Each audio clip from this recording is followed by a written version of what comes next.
অদ্ভুত সব সিদ্ধান্তের কিংবা মন্তব্যের জন্য পরিচিত যুক্তরাষ্ট্রের প্রেসিডেন্ট ডোনাল্ড ট্রাম্প সম্প্রতি যুক্তরাষ্ট্রে বসবাসকারী হাজারো অবৈধ বা অনিবন্ধিত অভিবাসীকে নিয়ে বিস্ময় জাগানো এক পরিকল্পনা জানিয়েছেন তিনি। জানা গেছে, কিউবার কুখ্যাত গুয়ান্তানামো বে এলাকার বন্দিশালায় আটকে রাখা হবে অবৈধ অভিবাসীদের।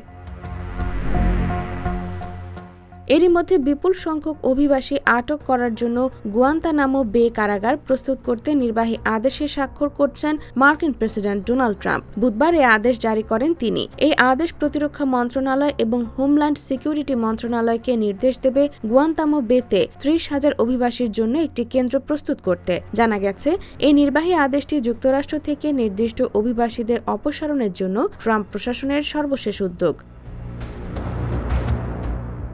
ট্রাম্প বলেন, আমাদের গুয়ান্তানামোতে 30,000 বেড রয়েছে, যেখানে মার্কিন জনগণের জন্য হুমকি স্বরূপ সবচেয়ে বিপজ্জনক অপরাধী অবৈধ অভিবাসীদের আটক রাখা হবে। তাদের মধ্যে কিছু এতটাই ভয়ঙ্কর যে আমরা তাদের নিজ নিজ দেশে ফেরত পাঠানোর ঝুঁকি নিতে চাই না, তাই আমরা তাদের গুয়ান্তানামোতে পাঠাবো। এটি আমাদের আটক রাখার সক্ষমতা দ্বিগুণ করবে এবং এটি এমন একটি জায়গা যেখান থেকে বের হওয়া অত্যন্ত কঠিন।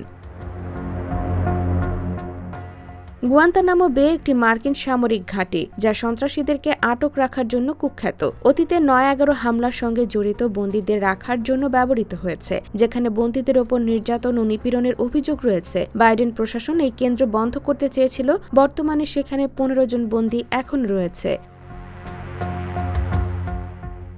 IBTV USA, new York.